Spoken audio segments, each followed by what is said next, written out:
Hello CMA intermediate students. मैं ये जो वीडियो आप लोगों को दे रहा हूँ ये मैं अपने इच्छा से नहीं बना रहा हूँ। बहुत सारे बच्चे लोगों का मेरे पास ये रिक्वेस्ट आ रहा था कि सर हम लोग जो अपना अभी एग्ज़ाम्स दिसंबर 24 के टर्म में दिए थे, और मेनली ये वीडियो जो है उन्हीं स्टूडेंट लोगों के लिए है जो लोग रिपीट एग्ज़ाम्स देंगे। दिसंबर 24 में दिए थे, किसी वजह से उनका एग्ज़ाम्स पास नहीं हो पाया है, उसके लिए मैं ये आपको मेनली उन बच्चों के लिए ये मैं डेडिकेट करके वीडियो बना रहा हूँ।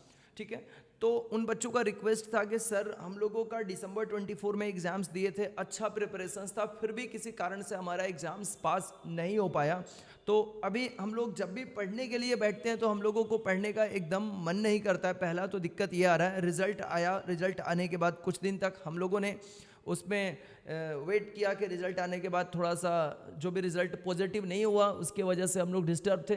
लेकिन अब भी पढ़ने बैठ रहे हैं, कुछ पढ़ने का प्लानिंग करने जा रहे हैं, लेकिन इच्छा नहीं हो रहा है। 2 घंटा 3 घंटा के लिए पढ़ाई हो पा रहा है, इससे ऊपर पढ़ने का मन नहीं करता है। ये एक पहला इशूज है स्टूडेंट लोगों का। दूसरा इशूज भी ये रेज हो रहा है कि सर जब भी कुछ पढ़ने बैठ रहे हैं तो जो भी हम स्टडी मैट ओपन कर रहे हैं, चाहे अपने कोचिंग्स का या फिर अपने ट्यूशन्स का या इंस्टीट्यूट का स्टडी मटेरियल्स, जो भी हम स्टडी मटेरियल्स को ओपन कर रहे हैं तो लग रहा है कि ये सब कुछ तो आता है, मुझे पढ़ा हुआ है, ऐसा प्रॉब्लम्स हो रहे हैं। और फिर अभी पढ़ने का एकदम भी मन नहीं कर रहा है हम लोगों को। सर जो बच्चे फ्रेश एग्जाम दे रहे हैं उनके लिए कुछ आप उपाय नहीं बताएंगे? उनके लिए ऑलरेडी भाई उपाय मैंने 12 तारीख को वीडियो बना के डाल दिया था। जिस दिन 11 तारीख को रिजल्ट आया था मैंने 12 तारीख को वीडियो बना के डाला हुआ है, तो वो चैनल पे आप देख लो, स्क्रॉल करोगे आपको मिल जाएगा। मैं लिंक भी डाल दूंगा इस वीडियो के नीचे उसका भी। आपका जो बच्चे लोगों को ये प्रॉब्लम्स है उनके लिए क्या सॉल्यूशन है और उसको अभी क्या प्लान करना चाहिए इन बच्चों को, इसके लिए मैं वीडियो बना रहा हूँ। और आपको इसको एकदम मानना होगा क्योंकि आप थोड़े मार्क्स के लिए चले गए हो, किसी वजह से आपने देखा कि आपका सारे पेपर में पास मार्क्स है लेकिन ग्रुप टोटल में जाकर के रुक गया। कुछ बच्चों का एकदम 4-5 नंबर से जाकर के ग्रुप टोटल रुक गया है। कुछ लोगों ने दोनों ग्रुप अटेम्प्ट किया था लेकिन उनका पेपर में, ज़्यादातर पेपर में उन लोगों ने पास किया है, लेकिन 1 या 2 पेपर में उनका मार्क्स 40 के बिलो चला गया और बहुत ही कम, मतलब 37, 36, 38 पे जाके मार्क्स रुक गए हैं, जिसके वजह से उनके एग्जाम्स क्लियर नहीं हो सके। कई सारे वजह हैं, सबके अपने अपने सिनारियो हैं, लेकिन अल्टीमेट यह है कि आपने एग्जाम्स नहीं क्लियर कर पाया तो इसमें ज़्यादा निराश होने की आपको ज़रूरत नहीं है। अब जो होना था वो हो चुका है, लेकिन इसको भी मैं ऐसे नहीं नज़रअंदाज करने आपको बोल रहा हूँ कि हो चुका है तो इसको केयरलेस बन जाओ, ऐसा बिल्कुल नहीं। आपको पहले से 2 गुना ताकत के साथ रीस्टार्ट करना है। आप ये वर्ड देखो, रीस्टार्ट आपको करना होगा। मूवीज में आप ऐसे वर्ड देखते हो, लेकिन बच्चों रीस्टार्ट क्यों करना होगा कि अगर आपने नहीं किया, अभी आपने एक्शन नहीं लिया तो दूसरी बार भी ऐसा ही अंजाम आपको भुगतना पड़ सकता है। ऐसा ही मार्क्स कुछ मार्क्स के लिए रह जाएगा और फिर ये प्रोसेस फिर रिपीटेशन में आ जाएगा, लगातार फिर चलता रहेगा। फिर आप ऊपर वाले के ऊपर छोड़ देगा कि भैया चल रहा है, हम तो जितना पढ़ना जानते हैं उतना तो अपने को कमांड बना हुआ है, एग्जाम्स के पहले रिवीजन करेंगे 1 महीना 1.5 महीना में और फिर जाके एग्जाम में बैठेंगे, जब निकलना होगा तब निकलेगा। ठीक है, कुछ ऐसे बच्चों से भी मैं मिला हूँ रिसेंट में जो लोगों का मतलब 1 अटैम्प्ट 2 अटैम्प्ट में एक ग्रुप निकल गया, दूसरा ग्रुप 4-4 5वें अटैम्प्ट में जाकर के निकला, तीसरे अटैम्प्ट में किसी लोगों का निकला है जाकर के। तो उन बच्चों के साथ ये प्रॉब्लम, वो बोल रहे थे कि सर इसके पिछला बार ना हम ज़्यादा मेहनत करके गए थे लेकिन इस बार हम थोड़ा कम ही पढ़ के गए थे, लेकिन मेरा ग्रुप 2 निकल गया। तो भाई ग्रुप 2 का परसेंटेज आपने उठा के देखा, अप्रॉक्सीमेट आपका रिजल्ट जो परसेंटेज है 50% के नियर अबाउट है ग्रुप 2 का परसेंटेज। तो बहुत ज़्यादा ग्रुप 2 में बच्चे पास किए हैं, उनको पास करके और वो लोग चले गए हैं अपने ये फाइनल में। तो आपके साथ अभी क्या करना है, कैसे पढ़ना है, इसके लिए पहला बात आपको मैं बता दूं कि आपको आपके पास जो डेज अवेलेबल है, हालांकि अभी 118 दिन है, लेकिन जब मैं ये वीडियो बना रहा हूं तो मैं आपके तक ये पहुंचते पहुंचते हो सकता है 3-4 दिन निकल जाए उन बच्चों के पास। तो मैंने यहाँ पर अप्रॉक्सीमेट डेट आपके लिए 115 दिन रख लिया है। 115 डेज आपके पास टाइम अवेलेबल है। एक बार के लिए राउंड फिगर करके इसको 110 डेज ही आप कर दो। 110 डेज आपके पास अवेलेबल टाइम है और अभी से एकदम इनिशियल लेवल पे आप जो ये 2-3 घंटे 4 घंटे की दिखावे वाली पढ़ाई कर रहे हो कि इसी से शुरुआत करते हैं, एक बार मूड बनाते हैं। फरवरी का मंथ खत्म हो जाएगा, हम लोगों का तो रिजल्ट भी इस बार जल्दी आ गया। कुछ बच्चों के तो ये दिमाग में है कि थोड़ा दिन ज़्यादा हम लोग दुख मनाते हैं, रिजल्ट तो जल्दी आ गया है, तो इसके बाद अपना पहले तो 22-23 तारीख तक आता था, इस बार तो 12-13 दिन पहले आ गया। तो आप भाई बहुत बड़ा गलती कर रहे हो, सीधी सीधी मैं बात बोलूं, आप बहुत बड़ी गलती कर रहे हो। ये समय जो आपको 10 दिन इंस्टीट्यूट ने एक्स्ट्रा दिया है ना, उसका फ़ायदा उठा लो। कुछ 30-40 नंबर एक्स्ट्रा लाने के लिए उसका फ़ायदा उठा लो। अभी भी समय है, आपको एकदम, मेरी बातें हो सकती है थोड़ी कड़वी लगे आपको, लेकिन यहाँ पर अगर आपने एक्शन नहीं किया, अब एक्शन आप ही को ज़्यादा रोल प्ले करना है। हम टीचर्स लोगों की तरफ से जो सपोर्ट आपको मिलने होंगे वो तो मिलेंगे, ठीक है, लेकिन आपको अब ज़्यादा मेहनत करने की ज़रूरत है। यहाँ से एकदम नया मोड आपको लेना है। आप एकदम इनिशियल लेवल पे बैठ जाओ और 8 आवर्स एटलीस्ट इनिशियली, मैंने यहाँ पर एक वर्ड भी यूज़ किया, इनिशियली एटलीस्ट आपको 8 आवर्स का स्टडी प्लान कर लेना है। सर मैं ग्रुप 1 दूं या ग्रुप 2 दूं? पिछला बार मैंने ग्रुप 1 दिया था लेकिन ग्रुप 1 नहीं हुआ तो मैं ग्रुप 2 का ट्यूशन स्टार्ट कर लिया था। ग्रुप 2 का मेरा 70% पढ़ाई हो चुका है, थोड़ा सा और पढ़ेंगे तो ग्रुप 2 कंप्लीट हो जाएगा। तो मैं इस बार सोच रहा हूँ सिर्फ ग्रुप 2 के एग्जाम में बैठ जाऊँ, ग्रुप 1 को छोड़ दूँ। ऐसी गलती बिल्कुल मत करो। ग्रुप 1 आपका पहले से ही पढ़ा हुआ है, बहुत सारा चीज़ आपने कंप्लीट किया है। ग्रुप 2 की भी स्टडी आप लगभग ख़त्म करने जा रहे हो और अब आपके पास, और बहुत सारे ऐसे बच्चे हैं जो दोनों का पढ़ाई पहले ही करके बैठे हुए हैं लेकिन एक ग्रुप का एग्जाम दिए थे, या कुछ बच्चे ऐसे हैं जो दोनों ग्रुप का स्टडी किए थे, दोनों ग्रुप का ही एग्जाम्स के लिए बैठे थे।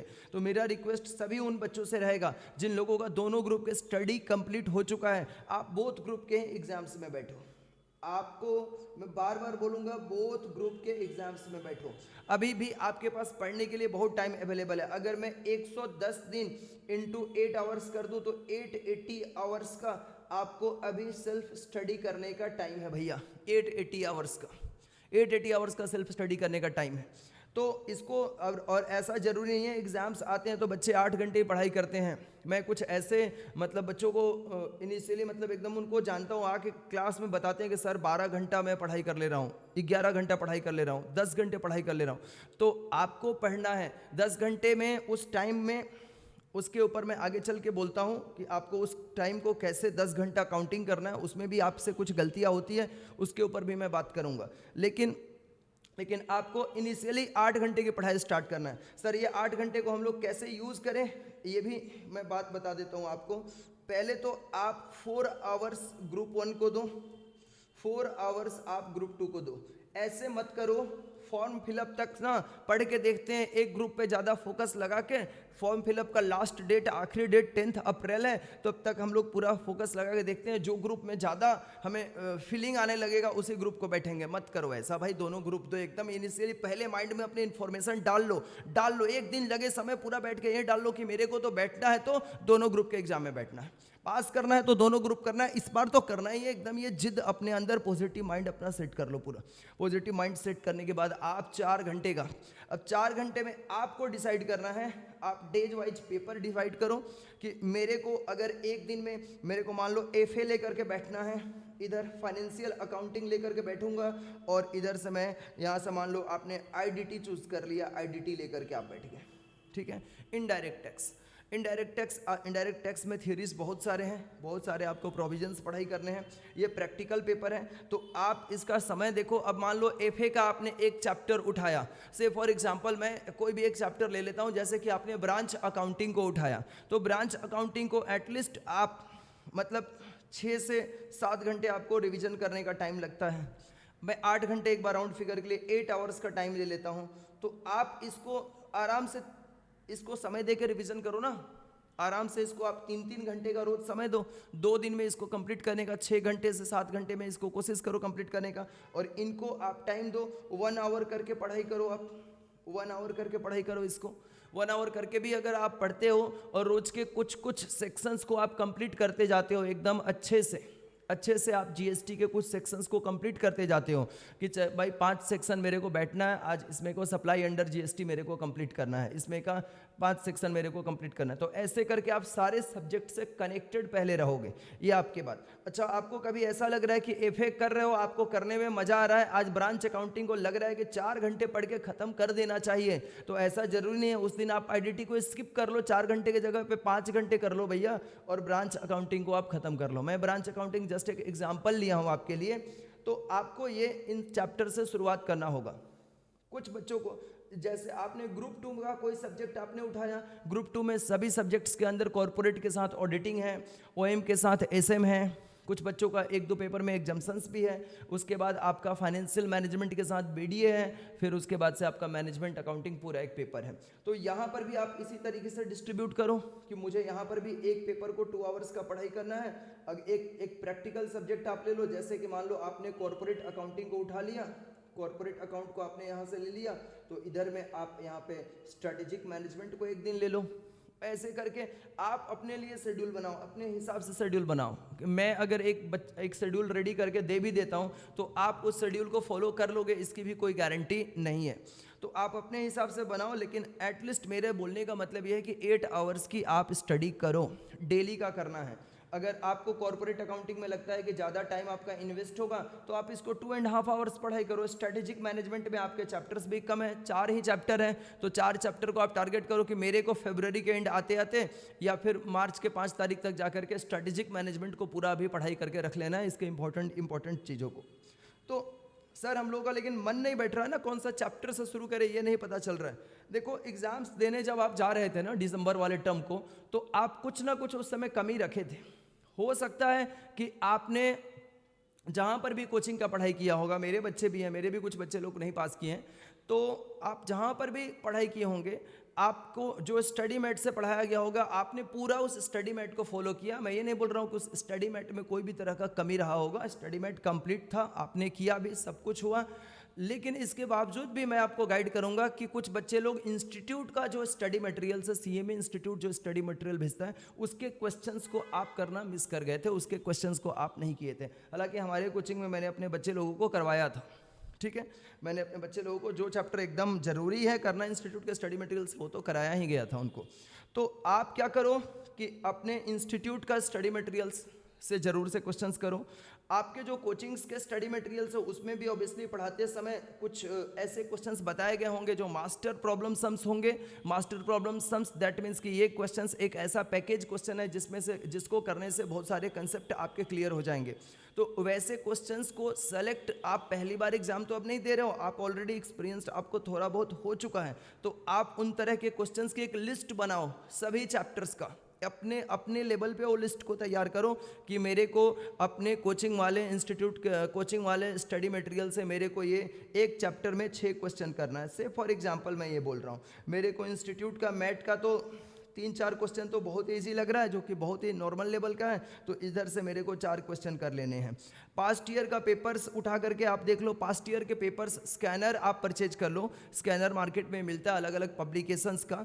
मैं आपको सजेस्ट भी कर दूंगा अगर आप मेरे को मैसेज करोगे तो कि कौन सा पब्लिकेशन का आप परचेज करो। पास्ट ईयर का पेपर्स आप निकाल के इंस्टीट्यूट के वेबसाइट पे भी पास्ट ईयर के पेपर्स अवेलेबल हैं, इंटरनेट पे भी मिल जाते हैं। आप पास्ट ईयर के क्वेश्चंस पेपर जरूर से करो। हालांकि स्टडी मैट में बहुत सारे पास्ट ईयर के पेपर, हमारे तो स्टडी मटेरियल में पास्ट ईयर के पेपर्स इंक्लूड किए हुए रहते हैं। बहुत सारे कोचिंग्स में हर सारी जगह पे सभी टीचर्स अपने लेवल पे अच्छा कोशिश करते हैं कि भाई हम ज़्यादा से ज़्यादा चीज़ अपने स्टडी मैट में ही रखें ताकि बच्चों के लिए सुविधा हो। लेकिन आपको ऐसा लगता है कि नहीं मेरे को पूरा ना 4 साल का करना है, 5 साल का करना है, मेरे को खरीद के ही करना है स्टडी मटेरियल से स्कैनर, तो आप खरीद के कर लो, कोई दिक्कत की बात नहीं है, समझ में आ रहा है ना। लेकिन आप बैठो, आप सेलेक्ट करो कि मेरे को एवरी चैप्टर से अभी प्रैक्टिकल जहाँ पर आपका कमी रहा होगा उधर उस चैप्टर को आप एकदम उठाओ, उस सब्जेक्ट को उठाओ और उस सब्जेक्ट को उठा करके उसके मैक्सिमम क्वेश्चंस को आप करने की कोशिश करो। आप जब एक बार बिगिन हो जाएगा ना, आप अभी तक एक्शन नहीं ले रहे हो, रोज ये सोचते सोचते समय निकल जा रहा है कि कल से करेंगे, समझ नहीं आ रहा है कौन सा सब्जेक्ट से स्टार्ट करें, तो ऐसी गलती, ऐसी नादानी बिल्कुल मत करो। उसके बाद आपने मान लो एक दिन ये पढ़ लिया, दूसरे दिन आप प्लान कर रहे हो कि चलो मैं लॉ लेके बैठूंगा, लॉ में भैया आपको 1.5 आवर्स तो कम से कम लेके बैठना होगा या 2 आवर्स, इतना लेके बैठो। 2 घंटे तक अब आप एफर्ट कर सकते हो। 2 घंटे में आप एक टॉपिक को सेलेक्ट करो कि इन टॉपिक से हमें पढ़ाई करना है। डायरेक्टर्स टॉपिक मेरे को पहले पढ़ना है, तो डायरेक्टर्स टॉपिक मेरे को पढ़ना है। मेरे को अगर ये है कि एथिक्स मेरे को पढ़ना है लॉ में, तो एथिक्स मुझे पढ़ना है। तो ये तरीके से आपको पहले एक डिटरमाइंड होना पड़ेगा अपने शेड्यूल पे। बहको नहीं कि कभी ये उठा लिया पढ़ने, कभी ये उठा लिया सब्जेक्ट पढ़ने, ऐसे नहीं।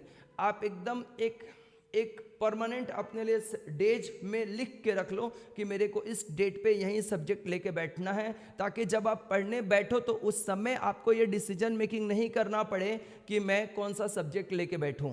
यही कन्फ्यूजन है, कौन सा लेके बैठूं। मेरे को तो कॉस्ट में ज़्यादा मज़ा नहीं आता है तो कॉस्ट लेके नहीं बैठता हूँ।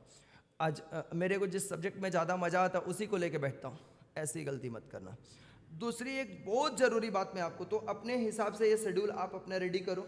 एकदम इनिशियल लेवल पे 8 घंटे की पढ़ाई आपका होना ही चाहिए। अगर इससे अप जा रहा है कोई दिक्कत नहीं। कुछ बच्चे ने सोचा कि 8 घंटे सर बोल रहे हैं, अच्छा ये 8 घंटे में बोल रहा हूँ तो सॉरी 8 घंटे मैं बोल रहा हूँ तो ऐसा नहीं कि 8 घंटे हो जाए तो आप और भी पढ़ने का आपके पास स्ट्रेंथ है तो आप पढ़ो मत। आप ऊपर पढ़ाई कर सकते हो, 10 घंटे पढ़ सकते हो, आपका जितना इच्छा हो रहा है अब पढ़ाई करने का उतना करो। मैं 8 घंटे इसलिए बोल रहा हूँ कि 8 घंटे से आप बिगिन कर पाओगे। जैसे आप पढ़ने बैठ रहे हो, आपका मन नहीं लग रहा है, 2 घंटे 3 घंटे 4 घंटे में छोड़ दे रहे हो, इससे ज़्यादा नहीं पढ़ रहे हो पूरे 24 आवर्स में, तो ये तो गलत हो रहा है। इसलिए मैं 8 आवर्स से इनिशियली बिगिन करने आपको बोल रहा हूँ। और इस टाइम पीरियड को आपको समय के साथ बढ़ाना भी पड़ेगा। जैसे जैसे आपका 10 दिन 15 दिन निकलेगा, आपको खुद पढ़ाई को लेकर के फिर सीरियसनेस और ये आएगा कि बहुत सारा पढ़ाई कर रहा है तो मुझे लगना पड़ेगा इसके पीछे। तो आपको ये अपना टाइम भी इंक्रीज करना पड़ेगा। दूसरी गलती कि कुछ बच्चों का जैसे कोई एक पार्टिकुलर सब्जेक्ट रहा है जिसमें उनका मार्क्स 30 के बिलो है, 25 आ गया, तो आप उन सब्जेक्ट को जो आपका सबसे वैसा सब्जेक्ट जो आपको अंदर सबसे ज़्यादा डर पैदा करता है, फियर पैदा करता है, आप उन सब्जेक्ट्स को पहले उठाओ, उससे मत डरो, उससे मत डरो। आपको ये लगता है कि मुझे जो सब्जेक्ट ज़्यादा अच्छा लगता है ना, मैं उसी से शुरुआत करूँगा तभी मेरा इंटरेस्ट आना स्टार्ट होगा, ये नहीं करना है। आपको जो सब्जेक्ट में फियर है, अब मैं नहीं बोल रहा हूँ कि जिसमें सबसे ज़्यादा मज़ा आता है उसको पढ़ो ही मत, उसको भी पढ़ो, लेकिन आपको जिसमें फियरिंग लगता है ना, उसको आप सोचते हो कि बाद में पढ़ेंगे, तो वो आपका एक बीमारी बन जाएगा। इसलिए उस सब्जेक्ट को भी उठाओ, उसके भी क्वेश्चंस को प्रैक्टिस करना स्टार्ट करो। अगर वो थ्योरी सब्जेक्ट है तो थ्योरी सब्जेक्ट के भी टॉपिक्स को आप पढ़ना और साथ साथ उसको लिखने का प्रैक्टिस करना बिल्कुल आपको स्टार्ट कर देना चाहिए, ठीक है। और मैं तो उन सभी स्टूडेंट लोगों को रिक्वेस्ट करूंगा हाथ जोड़ के कि आप जिन लोगों को भी, चाहे आप मेरे यहाँ पर पढ़े हो या फिर अदर्स कहीं किसी इंस्टीट्यूट में आपने पढ़ाई किया है, आप कहीं से भी पढ़ रहे हो, अगर ये वीडियो देख रहे हो आप लोग और आपको लगे कि इससे मेरे को बेनिफिट मिल रहा है, तो ज़रूर से आप कमेंट करके उसमें बताना कि सर इससे हमें बेनिफिट हो रहा है, हम लोग पढ़ाई अपना स्टार्ट कर दिए, इतना ज़रूर से कमेंट करके मेरे को बता देना, ठीक है। चलो दूसरी चीज़, फियरिंग आपके अंदर नहीं आना चाहिए पढ़ाई को लेकर के, पॉजिटिव माइंड के साथ आपको पढ़ाई करना है। अब आप लोगों के लिए कुछ बहुत ही सिंपल चीज़ें मैं आपको बताने जा रहा हूँ। आपको जैसे मैंने पहले भी 12 को जो मैंने वीडियो डाला था उसमें भी बोला था, आपको कुछ मॉक टेस्ट देने चाहिए, कुछ एग्ज़ाम्स आपको ज़रूर से देने चाहिए। हमारे कोचिंग्स में भी, एडुकुंज एकेडमी में भी आपके एग्ज़ाम्स कंडक्ट कराए जा रहे हैं, समझ में आ रहा है ना। एग्ज़ाम्स कंडक्ट कराए जाएंगे, बहुत ही नॉमिनल फ़ी पे ये एग्ज़ाम्स कंडक्ट कराया जाता है। तो आप ज़रूर से हमारे मैनेजमेंट को, हमारे टीम को कॉल करो, ठीक है। इस नंबर पे आप कॉल करो या व्हाट्सएप कर लो, इस नंबर पे कॉल करके। मार्च पूरे मंथ भर में MCQ एग्ज़ाम्स होने वाला है। MCQ पूरे मार्च भर में MCQ एग्ज़ाम्स होगा, एक पेपर का कम से कम 2 बार करके MCQ एग्ज़ाम्स होने वाला है, ठीक है। तो 8 पेपर आपके हैं, 16 एग्ज़ाम्स आपके मार्च के महीने में कंडक्ट किए जाएंगे मिनिमम। अब 2-4 एक्स्ट्रा भी हो सकता है, ख़राब परफॉर्मेंस जिसमें बच्चों का रहेगा उस सब्जेक्ट को मैं एक्स्ट्रा भी करवा सकता हूँ। MCQ एग्ज़ाम्स क्यों सर ले रहे हैं, MCQ में तो हम लोग को कर ही लेते हैं हम लोग। नहीं बच्चों, आप MCQ को आप बहुत हल्के में ले रहे हो। MCQ में बच्चों 30 मार्क्स है और आपको ये एकदम कोशिश करना है इस बार से कि इस 30 में 30 ही टारगेट करना है। पहले आप 30 में 26 टारगेट कर रहे थे, 30 में आप 24 नंबर 12 क्वेश्चन सही हो जाए, 10 क्वेश्चन सही हो जाए। अब आपको 15 में 15 टारगेट करना है कि 15 क्वेश्चंस हम लोगों को पूरा सही करना है। अगर आपने ये कर डाला ना तो एकदम आप हिस्ट्री लिख दोगे, क्योंकि आपका चैप्टर्स इतना खराब प्रिपेयर नहीं है। आप अच्छे एग्जाम्स दे के आए थे, किसी वजह से नहीं हुआ, कॉपी चेकिंग, बहुत सारा इशूज है, उन सब के पीछे अभी नहीं बात मैं करना चाहता हूँ।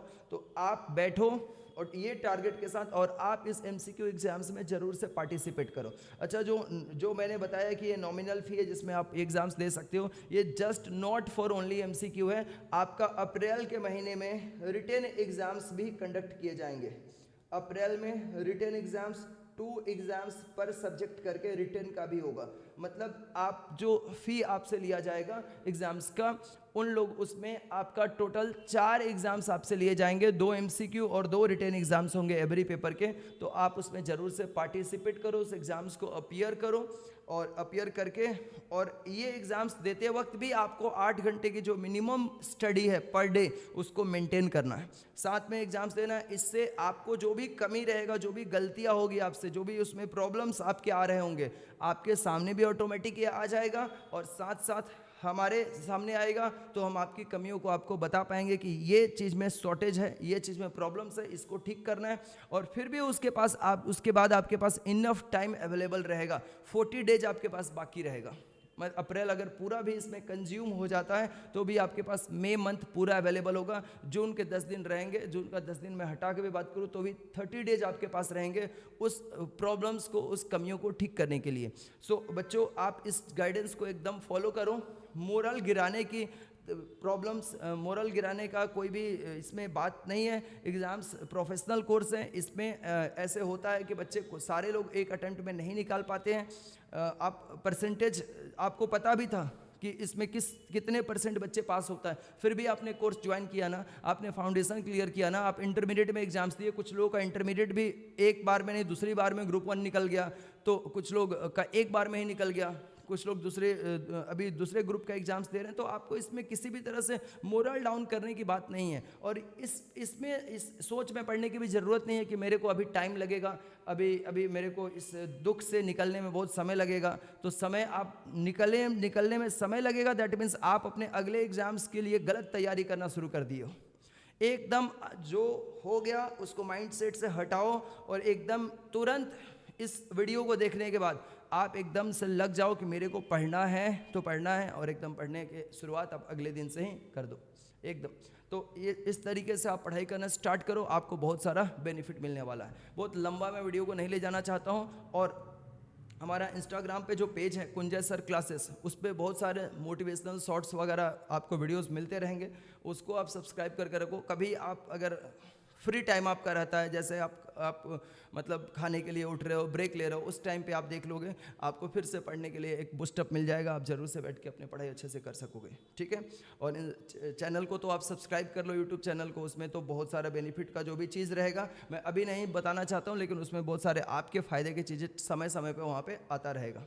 इसके लिए तो कोई बात ही नहीं है, तो उसको तो आप सब्सक्राइब करके रखो, आपके काम में आएगा, आपके फ़ायदे उससे होंगे। चलिए, thank you so much, keep studying, all the best, bye bye.